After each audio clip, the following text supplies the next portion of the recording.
नमस्कार। इन खबर में आपका स्वागत है।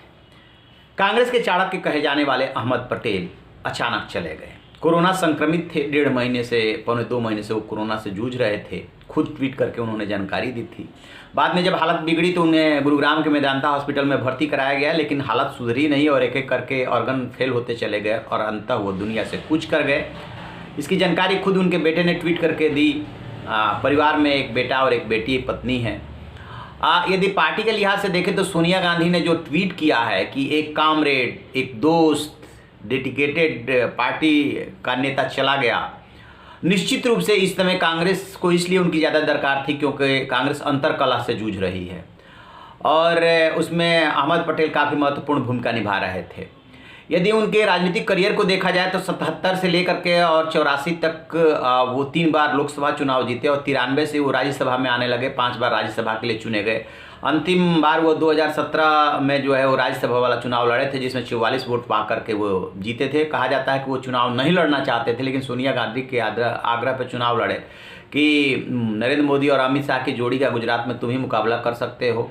वो 2 विधायक जो है आयन मौके पर दगा दे गए थे, लेकिन वो सीट निकाल ले गए थे। कोर्ट में मामला चल रहा है, कोई बात नहीं। तो उन्होंने वही लड़ाई लड़ी जो सबको याद होगी अभी हाल फिलहाल की। गुजरात कांग्रेस के अध्यक्ष रहे, यूथ कांग्रेस के अध्यक्ष रहे, ज्वाइंट सेक्रेटरी रहे। राजीव गांधी ने उन्हें संसदीय सचिव भी बनाया था, लेकिन कभी भी वो मंत्री नहीं रहे। जबकि कहा यह जाता है कि 77 में जब वो चुनाव जीते थे और 80 में बम्पर मेजोरिटी से फिर इंदिरा गांधी आई थी तो उनको मंत्री बनाना चाहती थी। इंदिरा गांधी और राजीव गांधी दोनों बनाना चाहते थे। मनमोहन सिंह ने भी ऑफर दिया, लेकिन वो कभी मंत्री नहीं बने। थोड़े दिनों के लिए वो नरसिंह राव के सरकार में थोड़ा किनारे हुए, कांग्रेस कार्य समिति के सदस्य बने रहे, लेकिन किनारे हुए थे। और 2001 से सोनिया गांधी के वो राजनीतिक सलाहकार बने। फिलहाल उनके पास कोषाध्यक्ष की भी जिम्मेदारी थी। पर्दे के पीछे वाली राजनीति वो ज़्यादा करते थे। 2008 में परमाणु समझौते के मुद्दे पे जब लेफ्ट ने समर्थन वापस ले लिया था, तब उन्होंने ही सरकार बचाई थी। जब आपको याद होगा, नोट की गड्डियाँ लोकसभा में ला आई थी, उसमें अमर सिंह वगैरह जो इन्वॉल्व थे। अब अमर सिंह भी इस दुनिया में नहीं है। यारों के यार थे, मैनेजर कहे जाते थे, चाणक्य कहे जाते थे। कभी फ्रंट पे आके राजनीति नहीं की, मीडिया के लाइमलाइट में नहीं रहे। वो अखबारों से ही संतोष कर लेते थे, कभी मीडिया के डिस्कशन में नहीं आते थे, लेकिन पर्दे के पीछे से मैनेज सब कुछ करते थे। मीडिया को भी मैनेज करते थे, सरकार बचाते थे।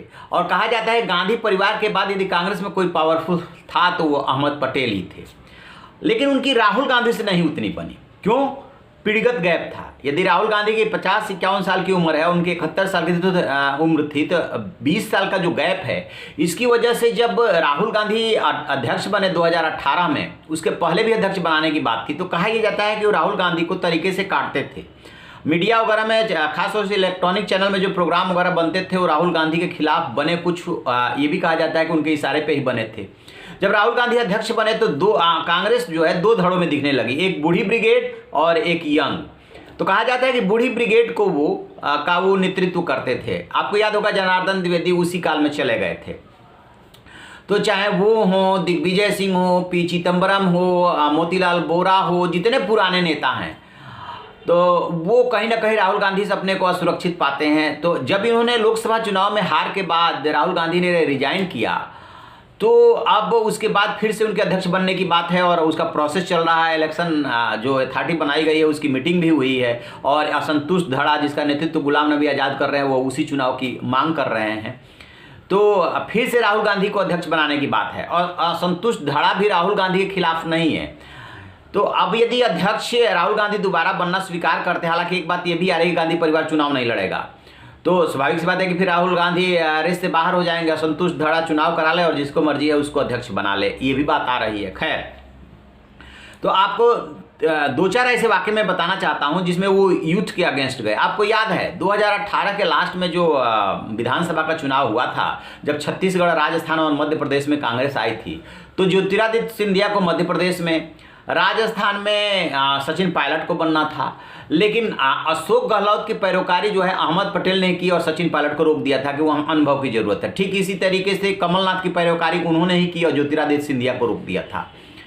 मिलिंद देवड़ा, राहुल गांधी, कनिष्क, इनकी जो ये कहा गया कि इन लोग को अनुभव नहीं है, अनुभव लेना जरूरी है। हालांकि जब सचिन पायलट अभी बगावत किए तो उसमें इन्होंने सचिन पायलट को रोकने में भूमिका निभाई, लेकिन युवाओं को ये आगे नहीं आने दिए। यहीं पे राहुल गांधी के साथ उनका जो है मतभेद रहा, और राहुल गांधी जैसा चाहते थे वैसी टीम नहीं बना पाए। आपको याद होगा अध्यक्ष बनने के बाद भी वो बीच में गायब हो गए थे।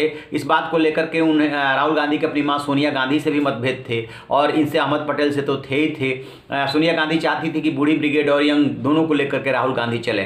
खैर, बाद में राहुल गांधी ने साधने की कोशिश की और थोड़ा सा नरम पड़ गए थे, लेकिन वो नाराज रहे, राहुल गांधी नाराज रहे। ट्वीट उन्होंने भी किया है उनके न रहने के बाद।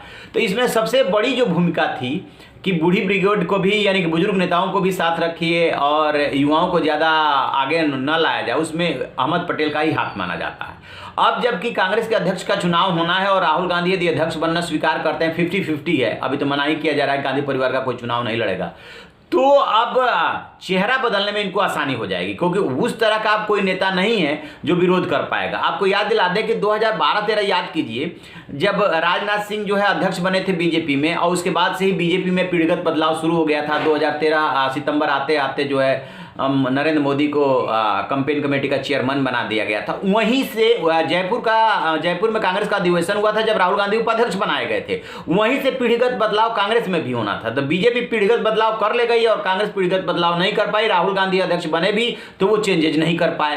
अब 8 साल 10 साल लगभग 1 दशक पीछे चल रही है कांग्रेस। राहुल गांधी के सामने और कांग्रेस के सामने ये चुनौती है कि वो पीढ़ीगत बदलाव कर ले जाए, सांप अपनी केचुल उतार ले जाए, क्योंकि जब तक केचुल उतरेगी नहीं तब तक नई केचुल आएगी नहीं, और नई केचुल नहीं आएगी तो समय के साथ दौड़ना बड़ा मुश्किल हो जाएगा।